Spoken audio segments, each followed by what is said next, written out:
So, good evening, everyone. Before we begin, I'd like to acknowledge that we're gathered here on the unceded lands of the Wurundjeri people of the Kulin Nation. We pay our respects to their elders past and present and recognise that their sovereignty was never ceded. As we come together for tonight's discussion, we do so with a commitment to justice, truth and solidarity with all Indigenous peoples resisting dispossession and oppression. So my name's Dr. Max Kaiser. I'm one of the executive officers of the Jewish Council of Australia. And I'm honoured to welcome you to this special event hosted by us, the Jewish Council of Australia. So this is our first proper in-person event, and it's actually been held very close to the first anniversary of our founding. And we're a proudly independent, anti-racist Jewish organisation committed to calling out injustice, challenging assumptions, and promoting debate. And if you share our vision, we invite you to, if you haven't already, to sign on to our core principles, which you can find on our website. And I believe there's QR codes or references in the presentation. And we also rely entirely on grassroots support to sustain our work. So if you're in a position to donate, we deeply appreciate any contribution, and you can also do that via our website. So tonight we will be discussing healing, justice, trauma, and liberation for all, a conversation sorely needed in this current moment. So I'll now introduce our honoured guest for tonight, but quickly, as I've been told to keep this brief to maximise time for conversation. So Dr. Gabor Maté is a retired physician. Please don't do that. No? I get so bored with my I can skip it entirely if you like. Okay, we're skipped. So probably everyone knows Dr. Gabor Maté. But I will introduce Professor Andrea Durbach, who is very briefly, who is our honoured member of our advisory committee. So I will leave it at that. And I'll go over to just briefly outline tonight's schedule. So we'll have the conversation, and then at about 7:15, there'll be an opportunity to purchase Dr. Maté's books and mingle. And Dr. Maté will also be available for a limited time to sign books. And then from 8 p.m. onwards, we're hoping to continue the conversation. We'll give you a little idea of where exactly we'll be heading to next. At the end of the conversation, Sarah's going to come up and say a few words. So without further ado, please join me in welcoming Dr. Gabor Maté and Professor Andrea Durbach.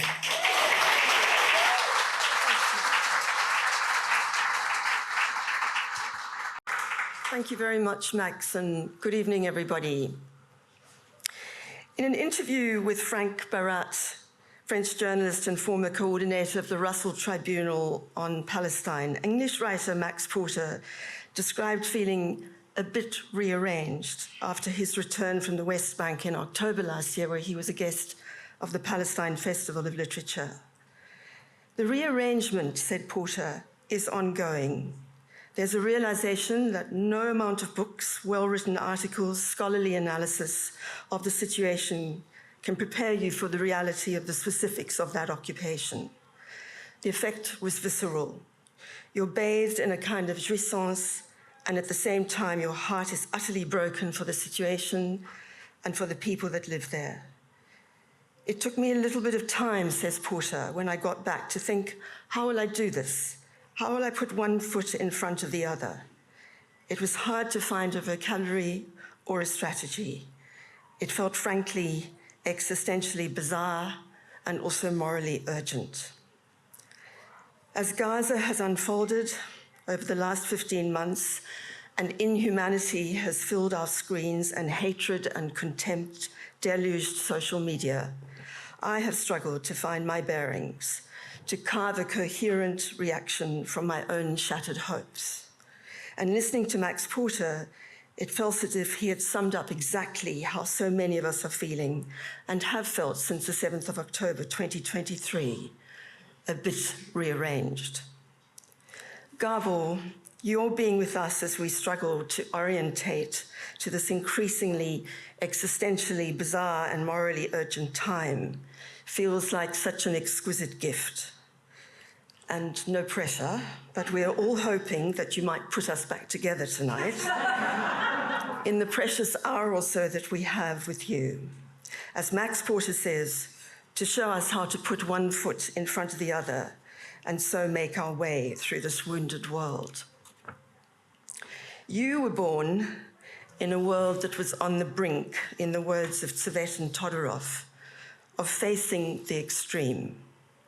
And in a beautiful blog by your daughter, Hannah, 4 years ago entitled Separated to Survive, written as she was preparing to undertake a course on the impact of global wars and political conflict on child development, she draws on your searing historical narrative to try and make sense of the full and complex effects of political violence on a person's life as it unfolds. So I want to start by asking you, how did the events that marked your first year of life shape your development, intellectually and emotionally, and importantly, professionally, as a physician with a specific expertise in addiction and trauma? Well, first of all, thank you all for being here. Can you hear me okay? Yeah. You know, let me just comment on this putting people together. Actually, to be discombobulated, to be confused, to be heartbroken, to be rent in the face of this unspeakable evil is to be together, you know. And the people that are not together are the ones who are inured to it, who are cynical about it, who deny it, who ignore it, who justify it. You can't be a human being and look at this horror and not feel all the things that this journalist or whoever you were quoting, I'm sorry, I don't remember the name, was describing. Now to answer your question specifically, so my grandfather was actually a Zionist leader, a very prominent one. He was a friend of Vladimir Jabotinsky, who was the founder of the revisionist wing of Zionism, and of which Menachem Begin and Yitzhak Shamir, and most recently and bizarrely Benjamin Netanyahu were the representatives. He was killed in Auschwitz when I was 5 months of age. And what saved my mother and I was really only the fact that we lived in Budapest, and as the Germans who moved into Hungary in February of 1944, March 1944, as they emptied the country of Jews, they did it concentrically, and Budapest was in the center. And by that time, the world actually told the Hungarian government to stop, so they did. And that's what saved our lives. Not that terrible things didn't happen afterwards. How did it affect me? Well, first of all, there's a story I've told many times before. The Germans occupied Budapest in March of '44. I was 2 months of age. The next day, the pediatrician, who my mother calls to come and see me because I'm crying all the time, says to my mom, "Of course I'll come, but I should tell you, all my Jewish babies are crying." Now, of course, what does that speak to? It speaks to the fact that infants soak up the unconscious and the tensions of the parent. So when the mother is in pain, the baby's in pain. And that's how we spent my first year. My father was in forced labor. For the most part, my mother didn't know if he was dead or alive. Then her sister and her parents were deported to Auschwitz. In the fall of 1944, an even more vicious anti-Semitic fascist party took control in Hungary. That's when they began a second wave of killing of Jews. Another 100,000 people were killed. There's a monument by the Danube, if you visit Budapest now, of just shoes, metal shoes, sculpture. And because representing Jews that were marched onto the Danube by this fascist militia and shot into the river. So that's the shadow under which I spent the first year of my life. When I was 11 months of age, my mother gave me to a stranger to save my life. And a Christian woman, completely unknown, who conveyed me to some relatives in relative, more safety, very relatively relative. So I lived with them for 6 weeks, didn't see my mother for all that time. What did this do to my psyche? Well, I've lived with a lifelong. It's interesting. Sometimes when people watch my stuff on YouTube, and I'm joking, and thought I'm being very, personable, somebody says, "He looks so depressed," and they're picking up on something. No, they're projecting. That's all they see, and that's not all there is. But they're picking up on something. Because in photograph of me as an infant, as a child, there's this faraway look of sadness, and it's still here sometimes. So there's that. Some years ago, I took part in a ketamine psychedelic training, and I was amongst, I'll tell you 2 psychedelic stories in answer to your question. One is, I'm lying there injected with the ketamine along with 10 or 11 others, and we each have a minder, and it's a safe setting, and people under the influence of this psychedelic are having divine visitations and angelic appearances and universal love and unity. And me, I start screaming, "I hate the world." That's my fun, so that's my baseline. I don't identify with it, but that's my baseline. Of course, who wouldn't? That's the feeling of the child in that situation. The world is a hateful place. The other psychedelic experience I can tell you is 7 or 8 years ago, I took some mushrooms therapeutically along with a therapist. I'm perfectly aware that I'm this author and writer and father and physician and 73, 74 years of age. I know this is a psychedelic session. I know that I've taken a mushroom. I know this woman is a therapist, but at the same time, I'm experiencing myself as a 1-year-old baby, and she's my mother. So I have this double consciousness. And I start crying, and I say, "I'm so sorry I made your life so difficult." And that's the self-belief of a child whose parents are suffering. Children take it on, they think it's their fault. Which then can lead to a tremendous drive to make it better and to fix Mother Earth and to fix the world. So, what can I say? That experience gave me a deep sense of injustice and how terrible things happen to people for no fault of their own. And both a calling, which is a good thing, and a drivenness, which is not a good thing, to try and fix the world. So that's in a nutshell. I could go on, I could talk about how that experience showed up in my marriage and in my parenting and workaholism, all that kind of stuff, but I'll skip all that for now. Those are the main influences, the main impacts, I would say. So the precarious experience of being a Jew that you described in Eastern Europe in 1944, I've heard you say compelled you or called you, certainly in your teenage years in Canada, towards Zionism. Yeah. Because in your words, and I'm quoting you, it appeared to be the perfect answer to that horrific history. It was like a redemption, a regaining of power, a proud assertion of a proud Jewish identity, and really an antidote to hundreds of years of persecution.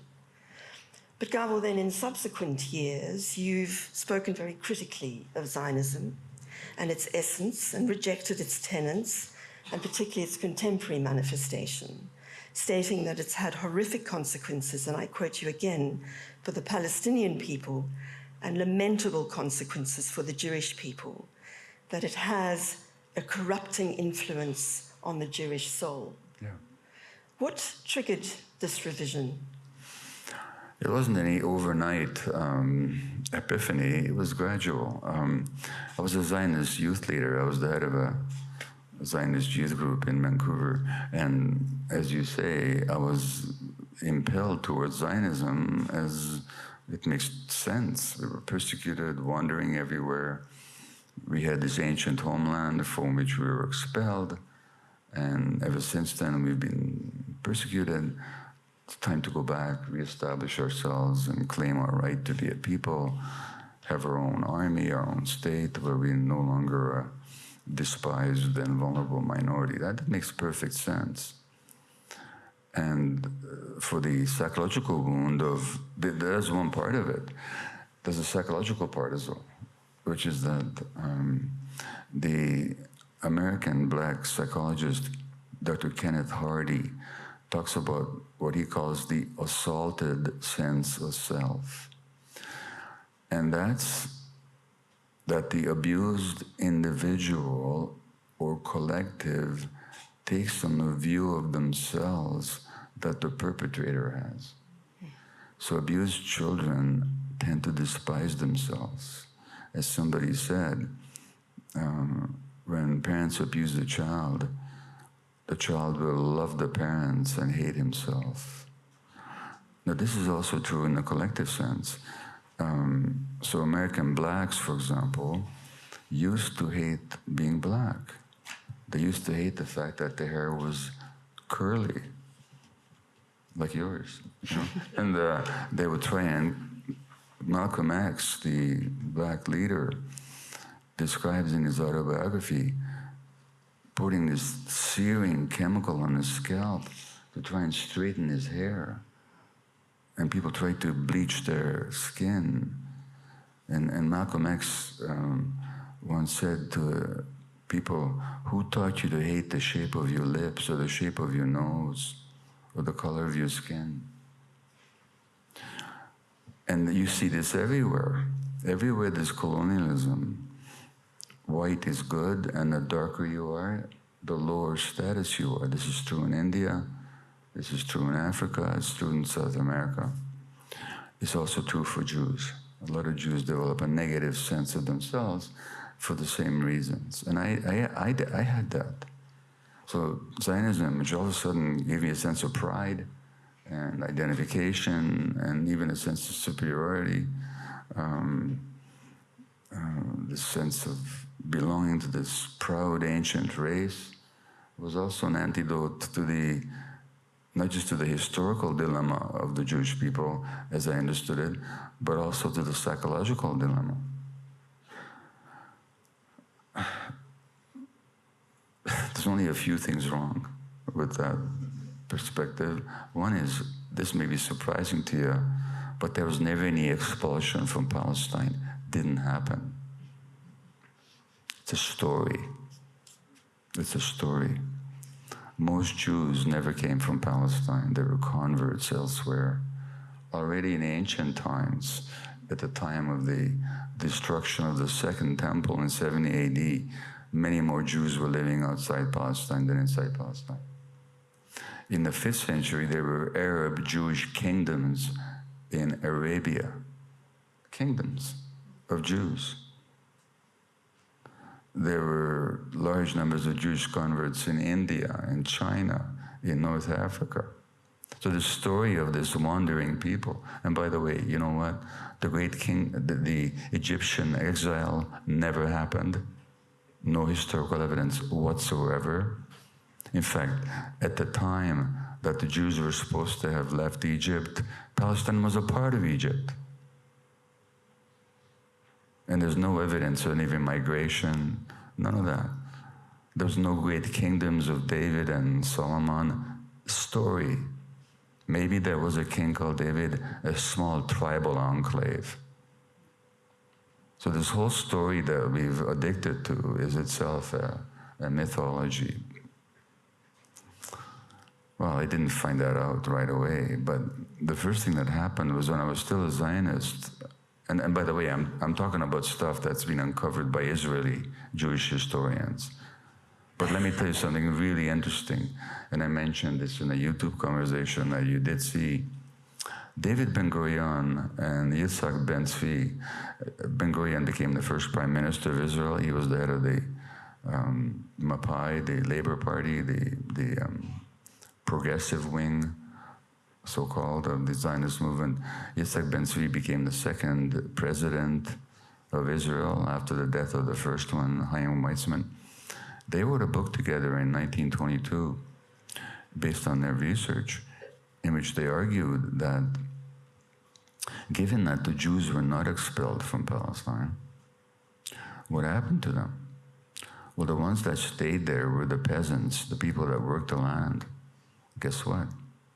When the Muslims came in, they converted to Islam, which means that many of the, not all, but many of the Palestinians may actually be the descendants of ancient Jews.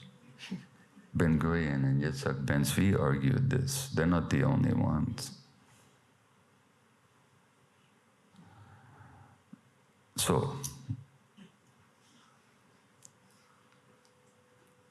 when I was still in the Zionist movement, I was given the task of how do we combat, I'm talking the 1960s now, how do we combat Arab propaganda on the campuses? Nothing new under the sun, right? So I thought, well, maybe if I'm going to talk about how to combat it, maybe I should find out what it is. So I started looking at what the Palestinians were saying. And I remember one event where I was given the job of representing the Palestinian point of view. Not that I believed in it, but once I look into something, I know how to represent it. So I gave the Palestinian argument. People were outraged with me. How can you say these things? I said, look, I'm just doing my job. Then what happened was that the Vietnam War happened. And during the Vietnam War, the Western press mercilessly lied. They denied the carnage, the mass murders, the bombings, the lies, the conspiracy of deceit on which the Vietnam War was based, in the name of which 2 or 3 million people were massacred. And then the 1967 crisis came up in the Middle East, and I volunteered to go to Israel then, to serve as to replace soldiers who had to go to battle. I didn't end up going because the war happened so quickly, but I still had my Zionist faith up to a point, but I began to question, why is the same press that's so enthusiastically and relentlessly lying about Vietnam so supportive of Israel? The same dishonest, malevolent Western press. And then I began to do some research, and by the fall of '67, I wrote an article for the student newspaper which said that actually Israel concocted and deliberately provoked this war in order to capture more territory that they'll never give back. Well, that article made me persona non grata in the Jewish community and got me kicked out of my parents' home. But by that time I knew. And that's when I began to do the research, and I found out that right from the beginning of Zionism, there'd been Jews, even Zionists, who opposed the Zionist project because they knew where it was going, and that the slogan of a land without a people, for a people without a land, was a lie. There was no people, there was no land without a people. In 1917, when the anti-Semite Arthur Balfour issued the Balfour Declaration, saying that, you know, Her Majesty's government views with favor the establishment of a Jewish. Who the hell is Her Majesty's government to view with favor anything? But when he said that, there were roughly 500,000 to 600,000 Palestinians and maybe 50 to 75,000 Jews in Palestine. So that what became clear to anybody with open eyes, and people did have their eyes open, is that this project could never be accomplished without suppressing the Palestinian people. And Ben Gurion and Jabotinsky both said that. They said very clearly, they said, we call the Arab terrorists, but they're not terrorists, they're just defending their homeland. Any people would defend their homeland. We're threatening to take away their homeland. Of course they're fighting back. They said that privately. Publicly, the Arabs are terrorists, you know. So, boy, I could go on forever, but in a nutshell, I found out the actual history. The actual history that by now has been documented by Jewish Israeli historians like Ilan Pape, like Benny Morris, who is a lunatic, but he did document the expulsion of the Palestinians, the massacres by the Jewish militia, the rapes of Palestinian women, the bulldozing destruction of homes. 500 Palestinian villages were destroyed. The whole lie about the Arabs telling the Palestinians to leave, that didn't happen. Didn't happen. The Arab invasion, totally a false and distorted narrative.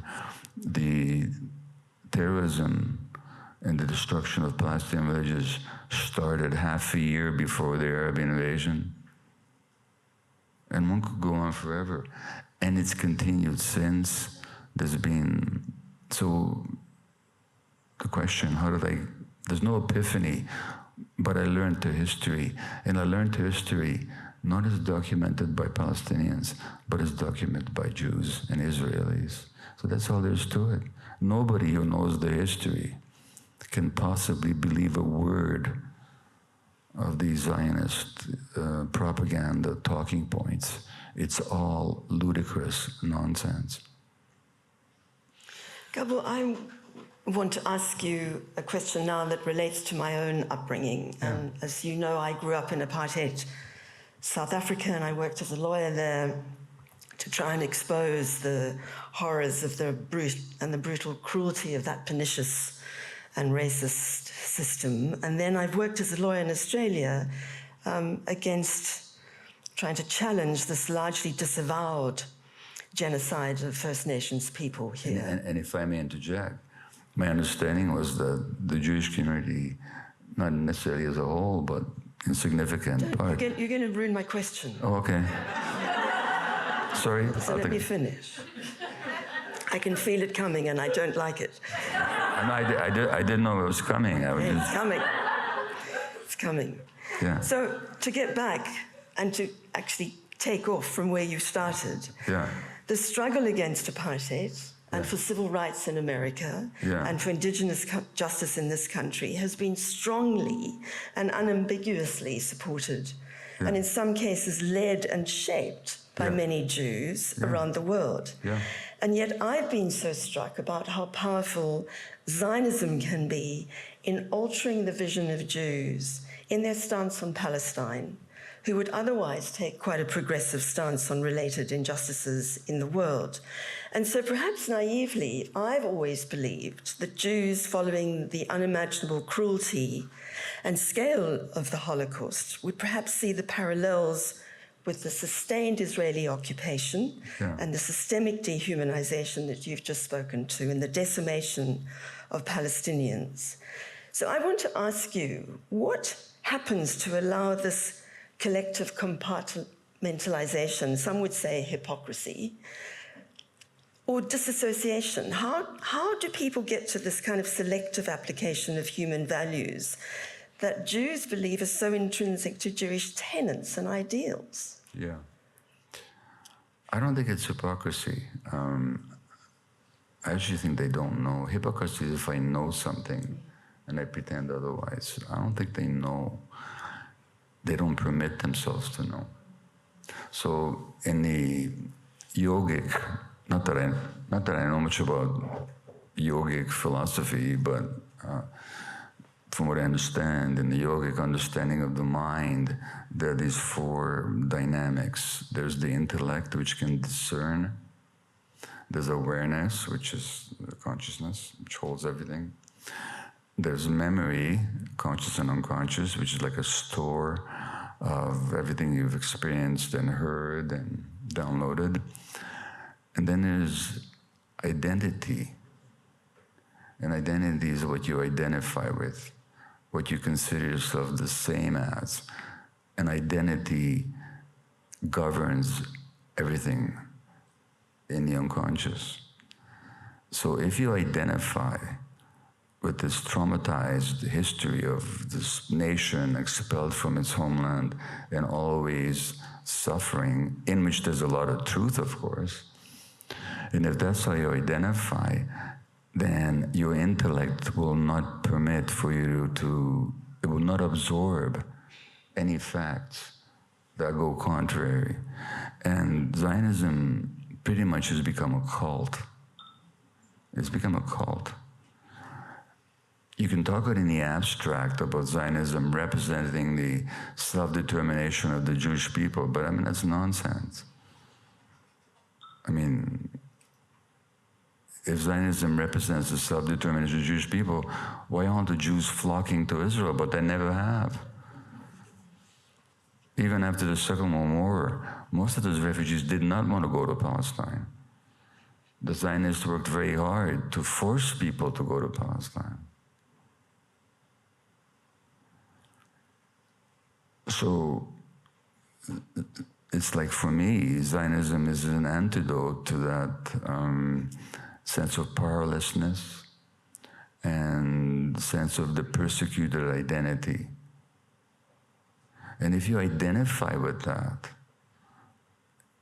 it's that identification on the unconscious level that makes people completely impermeable, makes them totally impermeable. So they could be progressive on civil rights in the States, apartheid in South Africa, and impermeable when it comes to the experience of the Palestinians, because they'd have to give up their identification. Also, of course, there's a powerful community. Let me actually read you something. I'm always, every time in crisis, I read a spiritual book, which means I'm always reading spiritual books, and then I dictate them to my cell phone, hoping I'll learn something, which is rarely the case, but that's another. Okay, sorry, let me just try this. Find this quote. Yeah, here it is.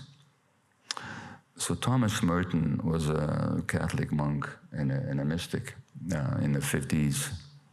He wrote a wonderful autobiography called Seven Story Mountain. And he's saying that people keep trying to escape, like the life in this individualistic, aggressive, alienated, materialistic society is very alienating for people. The self that people have is very fragile. So they need something to identify with, which makes them stronger. And Merton says, there are many escapes from the external self, this alienated self. For example, the experience of being seized and taken out of oneself by collective enthusiasm in a totalitarian parade, the self-righteous upsurge of loyalty that blots out conscience and absorbs every criminal tendency in the name of nation, party, race, or sect. And he says that people are escaping from their true selves and putting their conscience to sleep and turning free, reasonable human beings into passive instruments of the power politician. And Zionism is, in that sense, just like fascism or other political ideologies. It gives you a sense of identity, a sense of meaning, a large community to belong to, who validates you and reinforces your self-belief. And if you look at these crazy settlers dancing in utter ecstasy over the graves of Palestine, they're cultists. And Zionism, by and large, has become a cult. It functions like one. It also functions like one, as many of you may have found out, when you leave it, you're excommunicated. So, I mean, any of you who've spoken publicly have been called choice names. Self-hating Jews, capos, terrorist supporters. It's not that they disagree with you. They can't even contemplate that you're coming from a sincere place. You have to be demonized. That's what a cult does. When you leave a cult, you get ostracized and attacked. So it's, well, to summarize, it's a deep sense of identification with a certain view of oneself, which Zionism acts as an antidote and an escape from. And it provides you with a very powerful group identification, which more or less, not more or less, which is moreover reinforced by the colonial countries in which most Jews live. Like Australia is a colonial country. The massacres of native people, well, that's Australian history. Now, if Australia was going to openly admit that and deal with it, then they might consider the situation of Palestinians.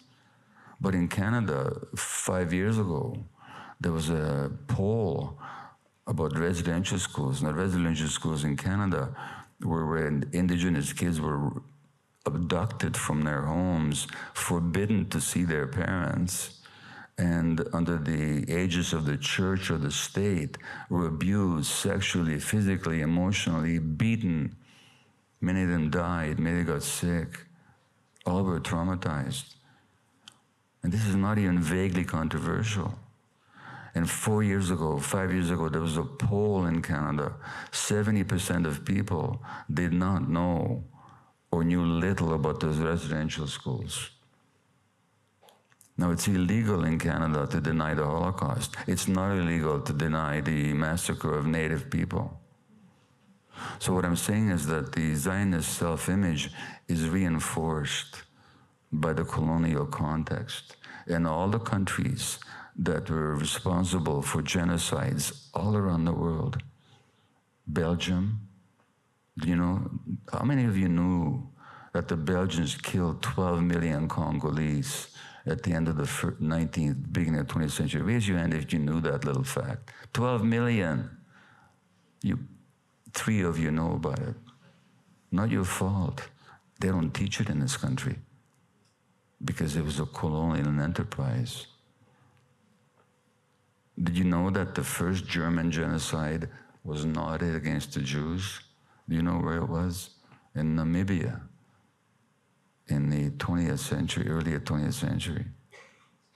I could go on, but what I'm saying is that the Zionist narrative and perspective is held and supported by these countries, so that to be a Zionist is to be very respectable.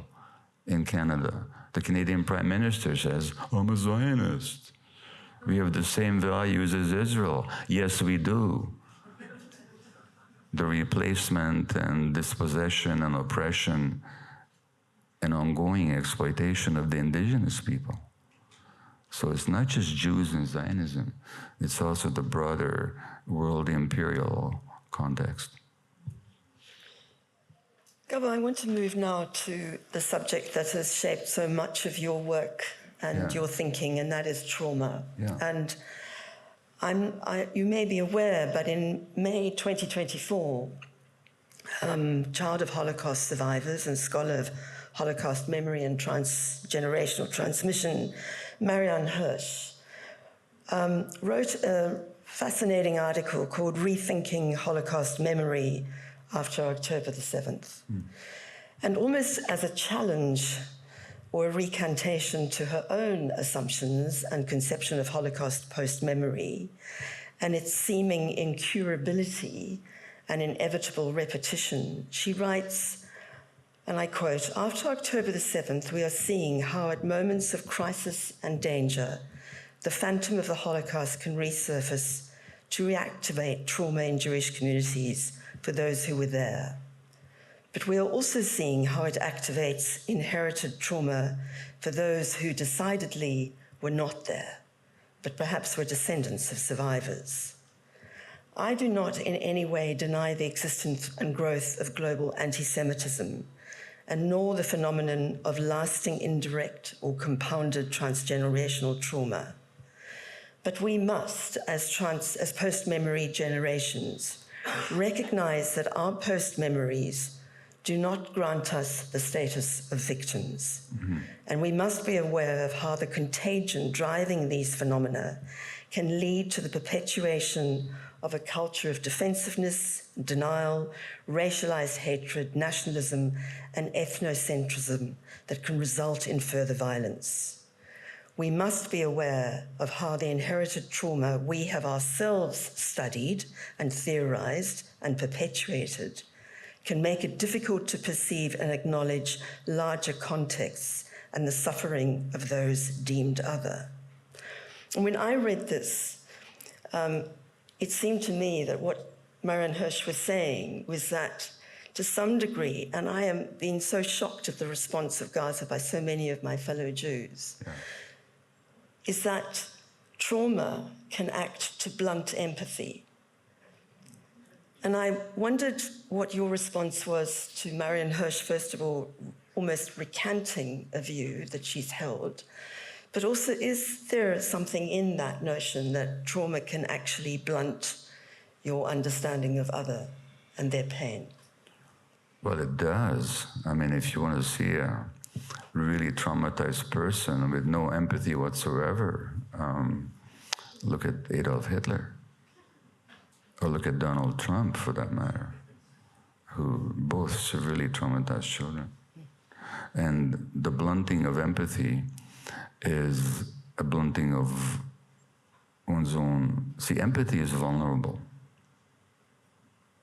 If I care about you, and if you're suffering, then that'll hurt me, that'll bother me.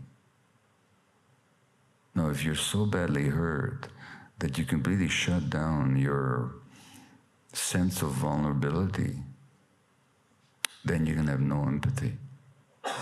So the lack of empathy is always a sign of trauma, as far as I'm concerned. And going back to this question and the previous discussion, when you identify as a victim, and purely as a victim, in fact, you even glorify your victimhood, to that degree, you're going to have less empathy or no empathy for the other. Now, let's look at the Jewish rituals and traditions. You have Passover, which is, again, it never happened. But the story is that our God was so good to us that he massacred the firstborn, the innocent firstborn of Egypt. And this is a miracle on our behalf. Oh yeah, we drop a few drops of wine because in recognizing the suffering. But basically, this is what our God did for us. In the Old Testament, what the Christians call it the Old Testament, in the Tanakh, the Jewish Bible, God threatens to destroy the Jews because they didn't follow his command to kill all the inhabitants of Palestine, men, women, and children. In the holiday of Purim,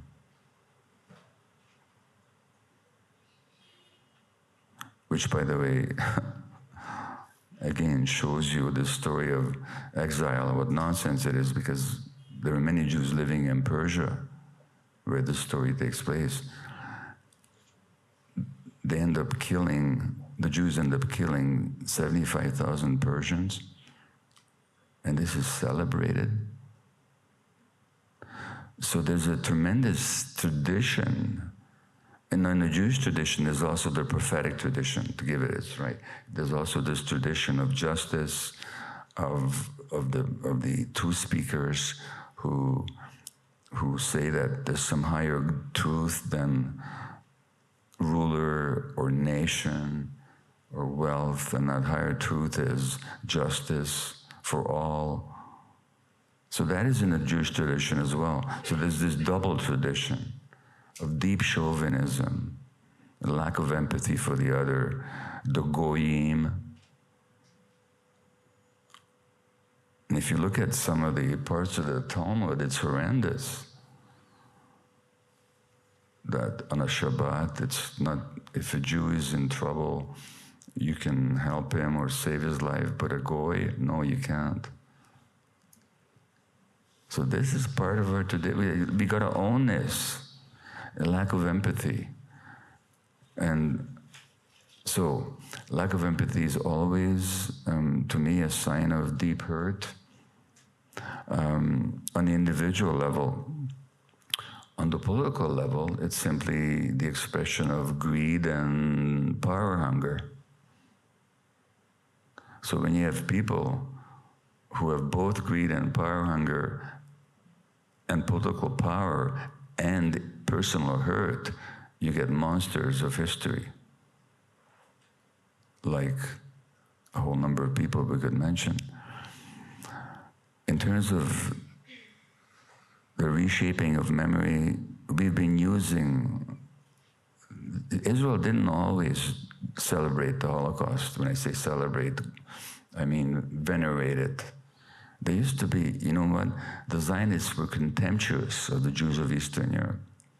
Weaklings. They talked about them like going to slaughter like sheep. It was only in the 70s and 80s that they began to use the Holocaust as a justification.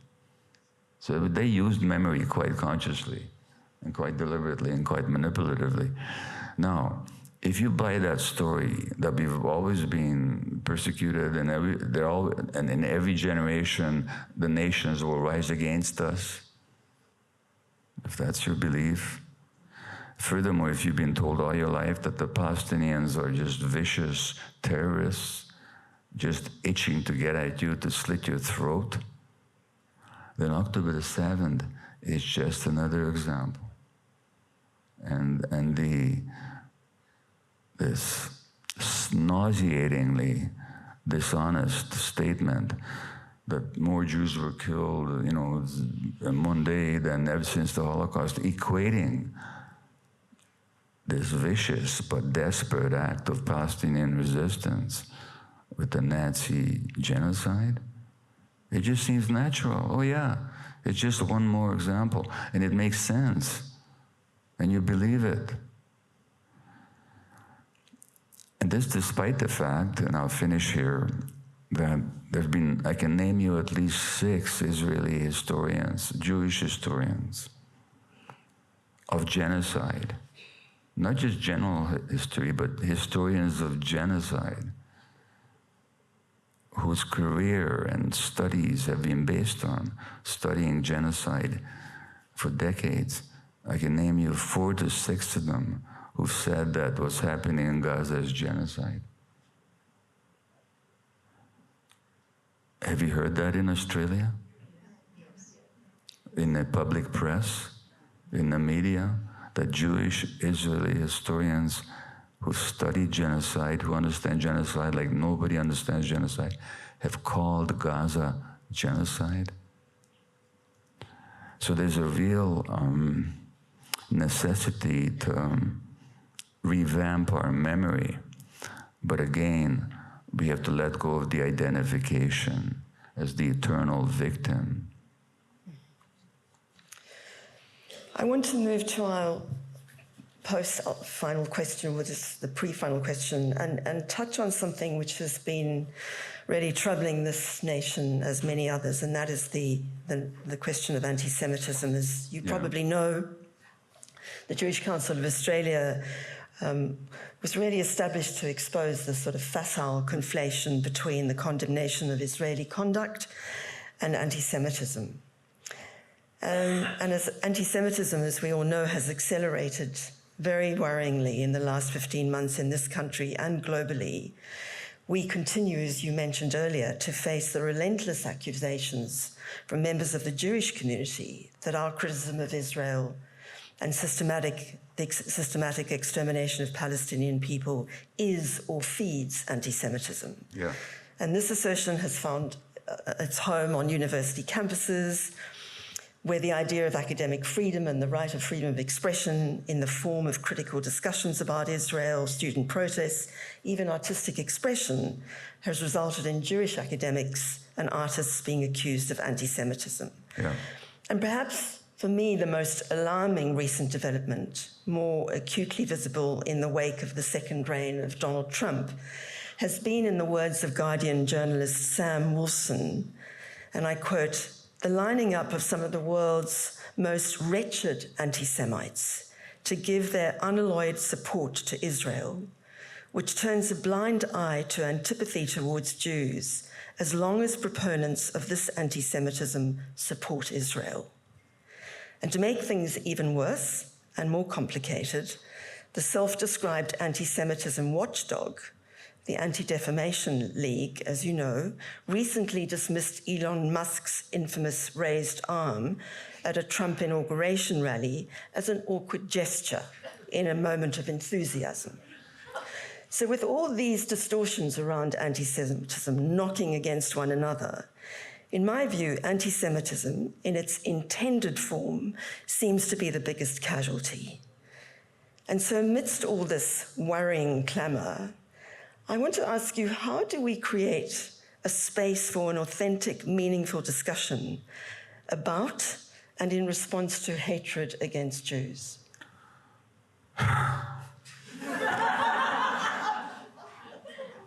I'm reminded of an anti-Semitic mayor of Vienna who, in the turn of the 19th, 20th century, who said the anti-Semite is the person who hates the Jew more than necessary. I come from Eastern Europe. I grew up with anti-Semitism. When I was in the bathroom as a kid at the urinal, and two kids would piss and their streams would make the cross, they'd say a Jew just died. This is what I grew up with. I know anti-Semitism. I know how to recognize it. I can smell it. It's a very complex question. First of all, studies have shown, this has been not just recently, but before, every time the Israeli army goes into action, anti-Jewish sentiment elevates. That's the first point. The second point is, racism in general is rising in the world. The Jews, if you can speak of the Jews as an entity, which you can't, but if you could, in the Western world, remain amongst the most privileged people in terms of self-expression, access to the arts, academia, job security, wealth, influence, and so on. But at the same time, there is increasing anti-Jewish sentiment, as there is increasing racism. In the States right now, in some states, they teach that slavery was a good thing. and books that teach black history are banned in certain states in the United States.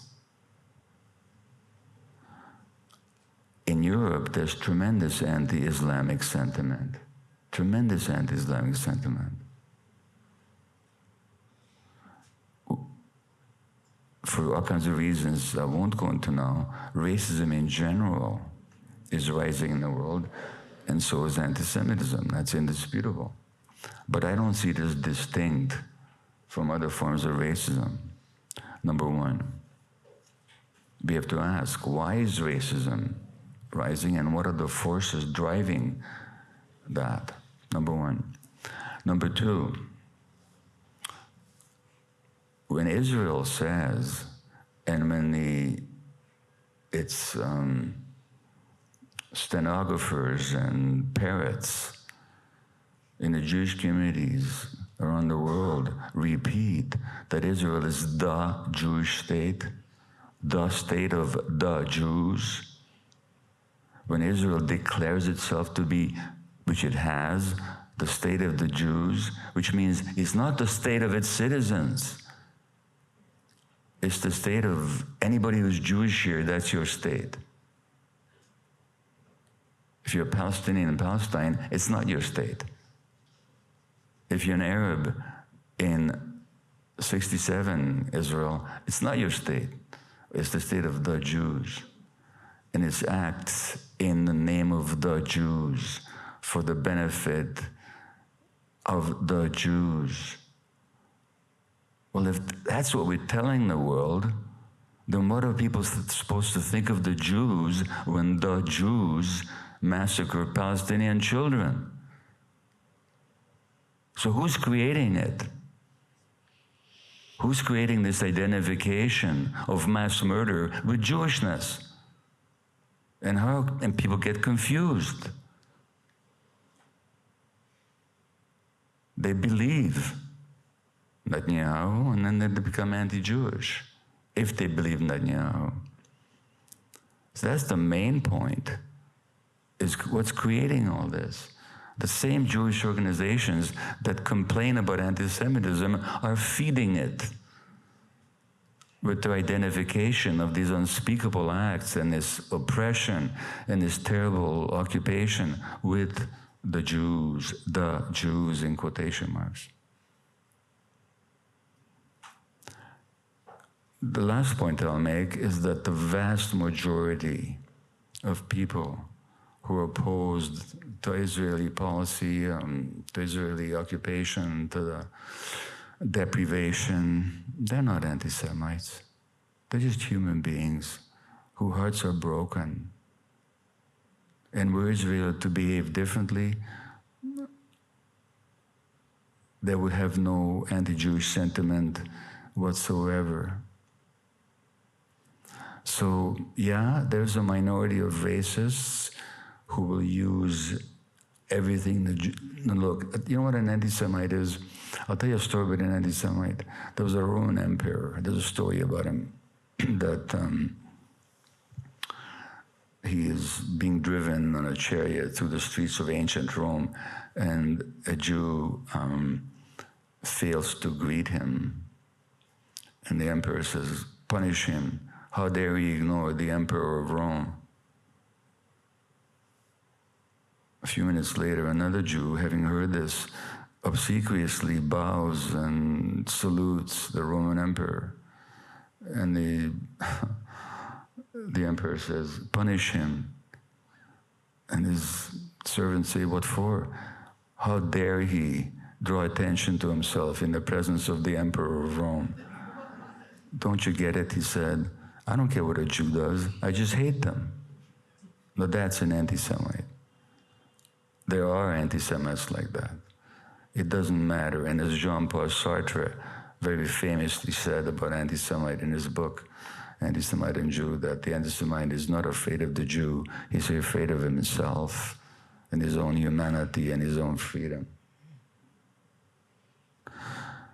So yeah, there is anti-Semitism in the context of a larger recruited sense of racism. but most of what has to do with Palestine is either a function of the rigid and dogged and vicious identification that the Jewish organizations create with the depredations and crimes of Zionism, and it has to do with people's being appalled. So this whole idea that, you know, and just to finish, there was this famous case in Germany. There's an Israeli-Palestinian film you may have heard of called No Other Land, made by a Jewish Israeli filmmaker and a Palestinian filmmaker. It's about the takeover and destruction of a Palestinian village in the occupied territories. This film got a prize in Germany last summer or so. The Jewish director, the Israeli Jewish director, and the Palestinian co-director were on stage receiving the award, and the Israeli said, when we go back, I'll have the right to go anywhere I want. I can vote. I'll have full right of citizenship. My colleague here will be restricted in his movements. He'll have to stop at checkpoints. He's got no right to vote. He's a citizen of he's a non-citizen of an occupied land. In Germany, this was denounced as anti-Semitism. The Jewish director was denounced for being an anti-Semite. The bloody Germans had the gall to tell an Israeli Jew that he's an anti-Semite. And I was in Berlin last year talking about the same subject. Let me tell you, the Germans have not learned a thing. They've simply transferred their contempt from their victim to the victim of their victim. And so when people talk about anti-Semitism, I barely have the patience to even answer them, because it's so polluted and it's so twisted, and it's so much the function of Israel and the mainstream Jewish organizations. I want to end now, Gabor, with a final question. Recently, I read an American military historian and an expert in mapping wartime destruction describe Gaza in December 2023, and I quote, as one of the most intense civilian punishment campaigns in history, sitting in the top quartile of the most devastating bombing campaigns ever. And then came these chilling words. Gaza is now a different color from space. It's a different texture. So I want to now return to who I started with, the writer Max Porter.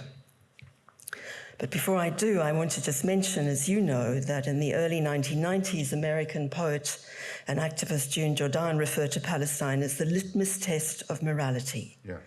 And indeed, Nelson Mandela, after his election as president of a non-racial democratic South Africa in '94, thanked the international community, stating that, and I quote, "We know too well that our freedom is incomplete without the freedom of the Palestinians."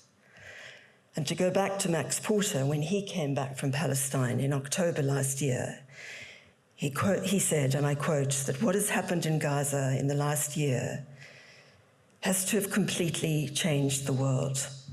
Palestine is at the intersection of the great racial injustice in this world. It is the meeting point of all the four great religions. It is the meeting point for military-industrial complexes' rampant and terrible sibling relationship with neoliberalism. There are many atrocities all around the world, but that's the one that speaks to all of them. It's like the mother tree of all this world's pain. Yes. So Gabor, given your lifelong and currently your more intense focus on Palestine and Gaza in particular, what does Gaza now signal or represent for you and the world as we are entering what seems to be an even more, if that's even possible, troubling future for that poor land? Yeah. Well, Andrea, as you told me, when you visited there, I think you said 2009, you cried every day. The first time I visited there, during the first Intifada, I cried every day for 2 weeks. This is long before Gaza. It was already so horrendous, so inhumane, so ugly, so evil, so hypocritical. None of us at that time, you in 2009 or me, and indeed I was in Palestine in 2022 I should say, working in the West Bank with Palestinian women who had been tortured in Israeli jails. The Israelis are really good at torturing people. Really good at it. But even knowing all the history and having seen it with our own eyes, and even having seen the repeated Israeli devastations of Gaza, bombing campaigns, which elegantly they call mowing the lawn. That's what they call it. And even knowing that the Israeli sociologist Baruch Kimmerling called Gaza the world's largest concentration camp decades ago. I don't think any of us could have foreseen the extent of what they've done now. This truly is a watershed for human evil and for the fullest expression of the Western colonial mind. I recently was asked to write a foreword to a book by a Palestinian physician, psychiatrist. His name is Dr. Gabor. Actually, it's an Australian publisher who's going to bring out her book. She'll be here in Australia in the next couple of months sometimes. I should put you guys in touch with her people, because you really want to hear her. And I wrote the foreword for the book.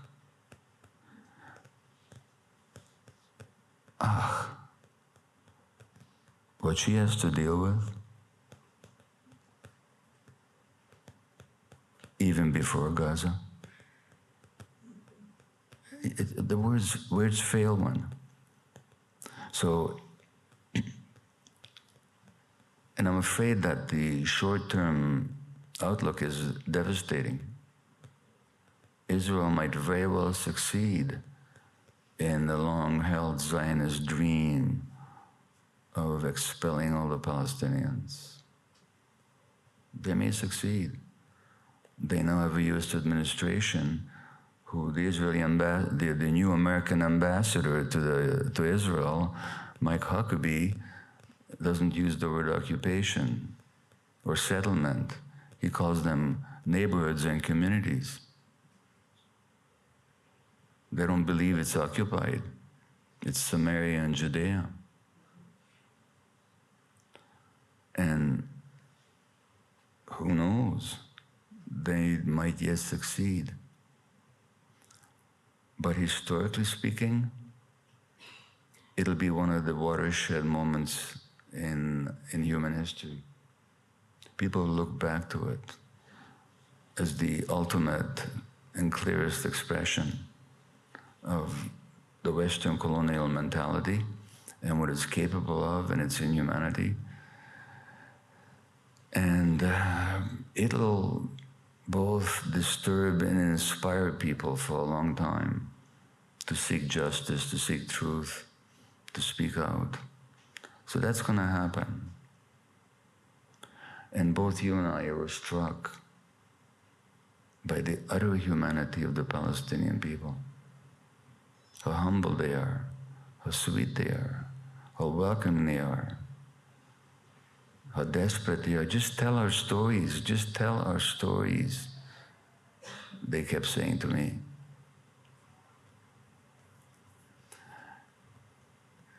And recently on this Australian speaking trip, by the way, if I may mention, they put on an extra show in Melbourne. I'll be back on the 20th.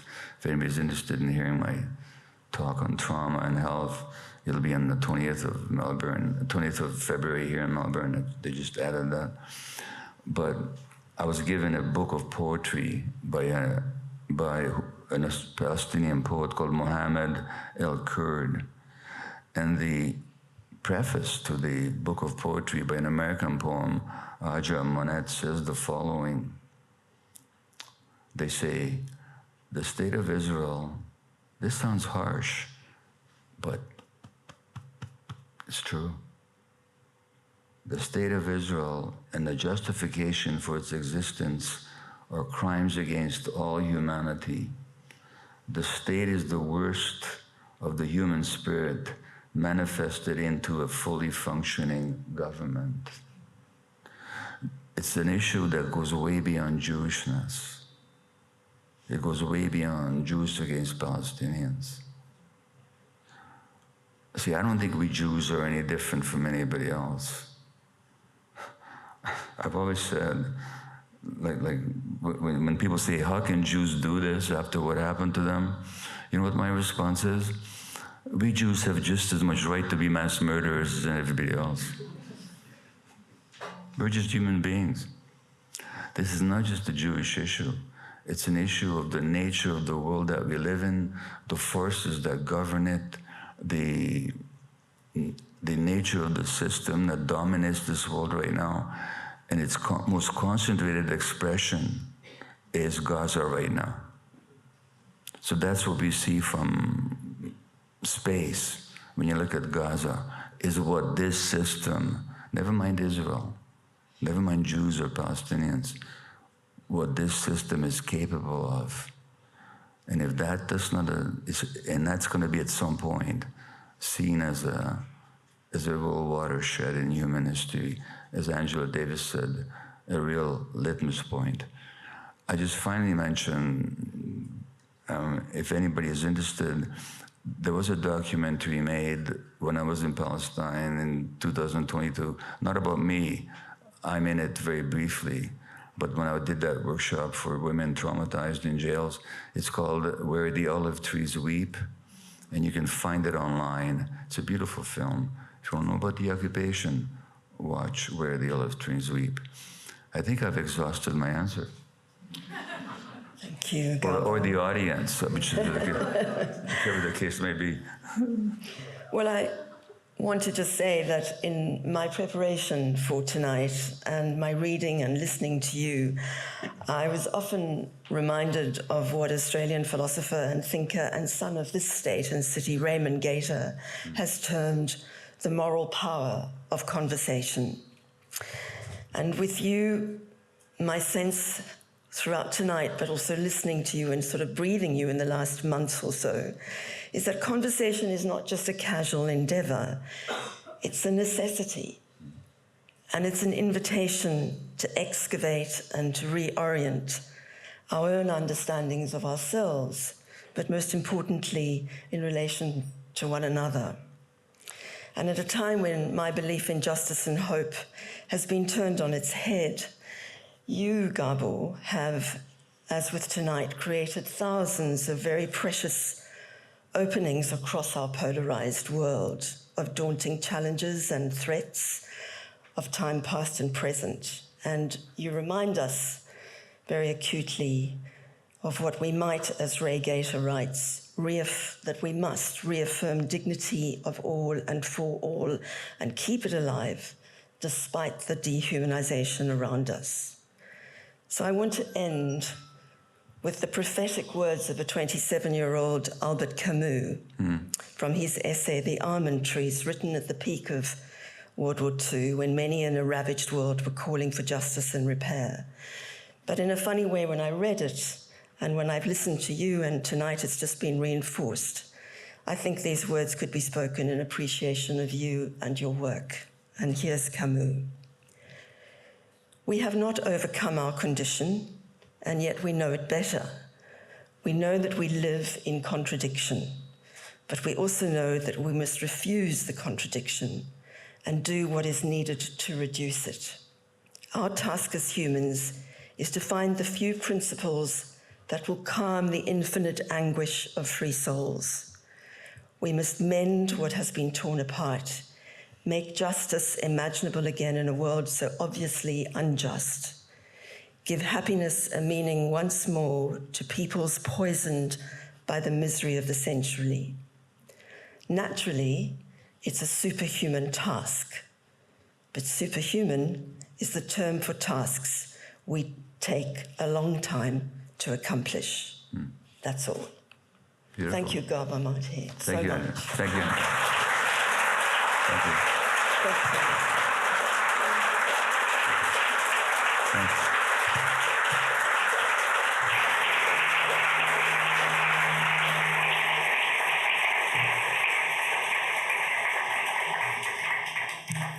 Thank you so much to everyone, and thank you so much to Andy and Gabor for that beautiful conversation. I have to say I'm a little bit starstruck.